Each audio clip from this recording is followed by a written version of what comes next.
তিস্তা একটি আন্তর্জাতিক নদী যা বাংলাদেশ এবং ভারত দুটি দেশেরই অংশ। এটি ভারতের সিকিম থেকে উৎপন্ন হয়ে ভারতের পশ্চিমবঙ্গ দিয়ে প্রবাহিত হয়ে রংপুর দিয়ে বাংলাদেশে প্রবেশ করে ব্রহ্মপুত্র নদীর সঙ্গে মিলিত হয়। পরে তা পদ্মা ও মেঘনা নদীর সঙ্গে মিলিত হয়ে বঙ্গোপসাগরে পতিত হয়। তিস্তার অববাহিকা আনুমানিক 12,159 বর্গ কিলোমিটার বিস্তৃত। 2011 সালে ভারতের তৎকালীন প্রধানমন্ত্রী মনমোহন সিং এর বাংলাদেশ সফরের সময় তিস্তার পানি নিয়ে চুক্তি স্বাক্ষরের কথা ছিল, কিন্তু ভারতের পশ্চিমবঙ্গ সরকারের বিরোধিতার কারণে শেষ মুহূর্তে চুক্তিটি স্বাক্ষরিত হয়নি। কেউ কেউ এমন দাবি করেছেন, এরপর থেকে তিস্তার পানি চুক্তি নিয়ে দুই দেশের মধ্যে একটি অচলাবস্থার সৃষ্টি হয়েছে। রাজ্যের অংশগ্রহণ ছাড়া বাংলাদেশের সঙ্গে তিস্তা ও গঙ্গার পানি বণ্টন চুক্তি নিয়ে কোনো আলোচনা হওয়া উচিত নয় বলে জানিয়েছেন ভারতের পশ্চিমবঙ্গ রাজ্যের মুখ্যমন্ত্রী ও তৃণমূল কংগ্রেস নেত্রী মমতা বন্দ্যোপাধ্যায়।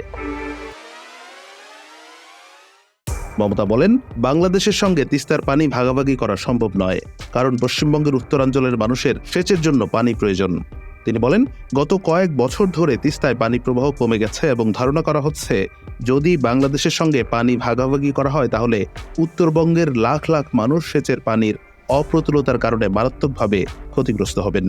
মোদীকে লেখা চিঠিতে মমতা বলেছিলেন, এছাড়া উত্তরবঙ্গের বাসিন্দাদের পানীয় জলের চাহিদা মেটাতেও তিস্তার পানির প্রয়োজন। তাই বাংলাদেশের সঙ্গে তিস্তার পানি ভাগাভাগি করা সম্ভব নয়।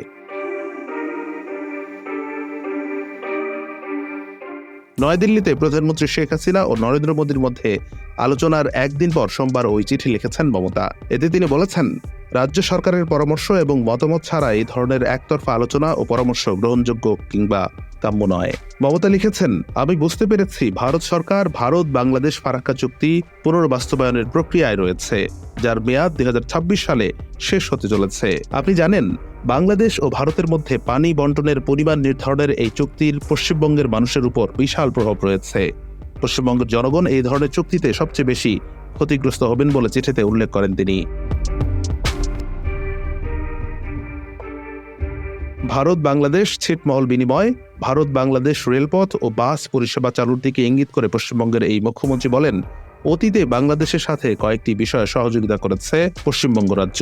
তবে পানি অত্যন্ত মূল্যবান এবং মানুষের জীবন বাঁচানোর হাতিয়ার। আমরা এমন একটি সংবেদনশীল ইস্যুতে আপোষ করতে পারি না, যা জনগণের উপর মারাত্মক এবং বিরূপ প্রভাব ফেলে।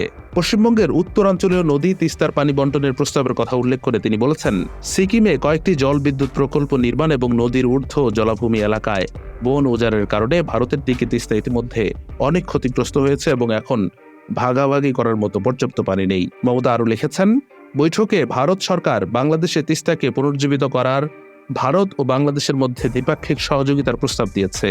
আমি অবাক হয়েছি যে জল শক্তি মন্ত্রণালয় ভারতে নদীটিকে তার আসল রূপে ফেরানোর জন্য কোনো দৃঢ় পদক্ষেপ নেয়নি।